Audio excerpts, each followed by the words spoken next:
сіздермен бүгін біз оқушымыз Ақсезім екеуміз судың тығыздығын қалай өзгеретінін бақылайтын боламыз, яғни зерттеу арқылы. Ақсезім бізге неге қажет болады екен? Өте тамаша. Ақсезім, суымыздың түсі қандай? Мөлдіреген тап-таза, иә? Біздерге тәжірибені жүргізу үшін шикі 3 жұмыртқа қажет болады, және 3 көлемі бірдей стакандағы су қажет болады. Ақсезім, бір жұмыртқа алып, бірінші стаканға сала қойшы. Жібер, және.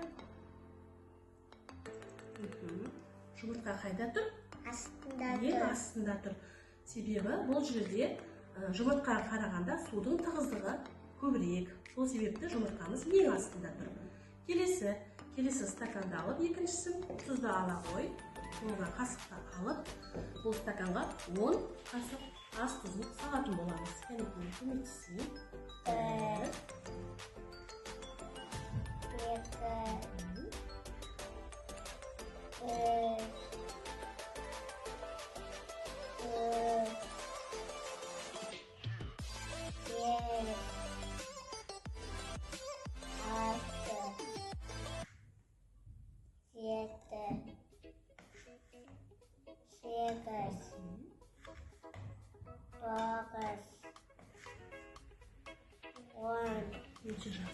Енді кішкене тұзы ерігенше былғай қой, асықпай, жайлап былғап алғанша. Түбінен дейін араластырып, тұзбен су кішкене араласуы қажет. Өте тамаша. Енді келесі жұмыртқаны сала қой. Жайлап асықпай жібер.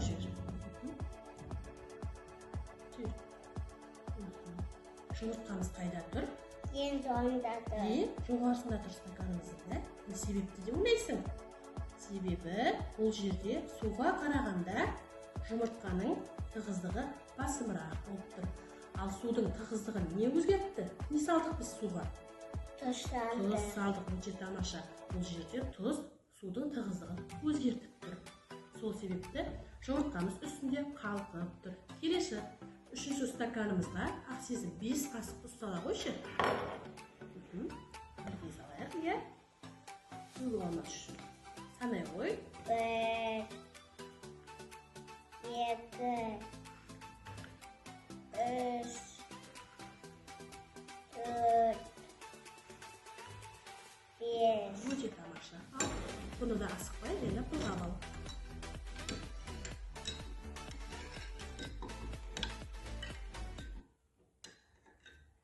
Өте тамаша. Енді үшінші жұмыртқамызды алып, стаканымызға сала қой.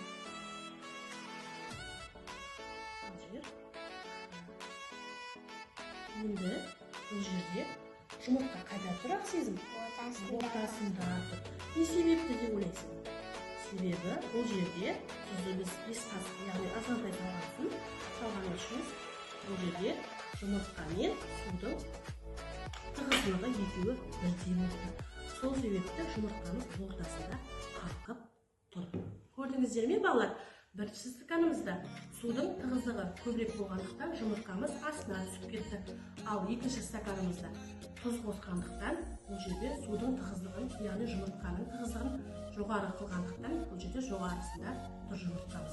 Ал үшінші стаканымызда бұл жерде судың да жұмыртқаның да тығыздығы екеуі бірдей болғандықтан жұмыртқамыз я астына кетпей, немесе үстіне кетпей, ортасында қалқып тұр. Ендеше балалар, Ақсезім, бүгінгі біздің зерттеу сабағымыз ұнады ма? Иә.